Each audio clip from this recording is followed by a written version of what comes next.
Ebusuafo mezi kana catch the subscribe to Nyanis TV moko twiko bromen nyina yeze boss somo eyi enya na yekoye skill training ni bi oye CCAL oparibia marketable skill training na CNC fozibobo azano nketesi a yeze ho no kre onam wumbu nti ho na ya pone he hu ya yeri gihe nenwe oye agament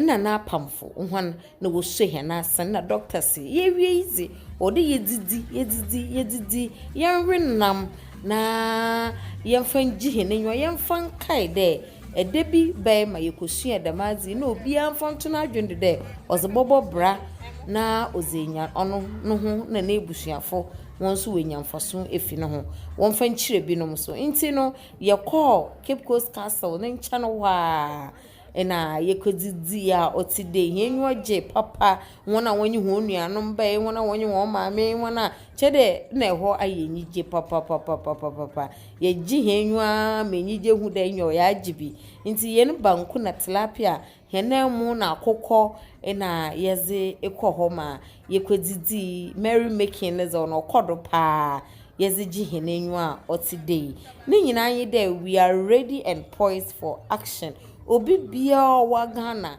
ana manaza opede ye beat yeze manu mo ton de yemfan ye bag yemfan ye waist beat nsa kwanaze ana bibia no ye ready ye botumi ya ye dama na ho na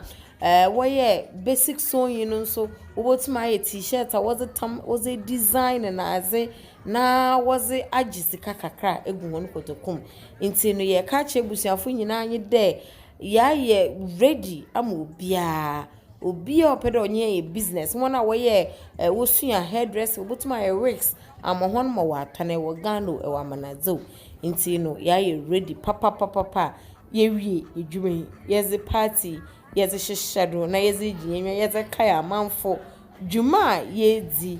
na ye kache obia obo hen obi oyi ne sempo ne tekfa ne kakra dollars oyi pounds oyi cedis ozama yende yemfon support hono yakopon ye hon kase onhira hon ne kase ni agament na onye na pamfo yakopon ye hon kase pa da wa mambufrei agi honenwu a otide ntima ye ka che hon anye de ye ndi hon hwamo da wazi hon sika ahye no mu da yemfon su edwuma yenso yezebe kire ibinom henenyi je nyina yempaibo ze egu hon tredo de sa wonnam na wo proper on den sika mfamo ye da hon asepa na inhire hon bebri Example ye wie hand skill training no na doctors ye party kakra was tilapia na banku ebi no was one tilapia ni zo no yes rice and chicken na yes be na me just go see where tilapia na banku I said the rice and chicken aka onya sam kakra ba no me sam yo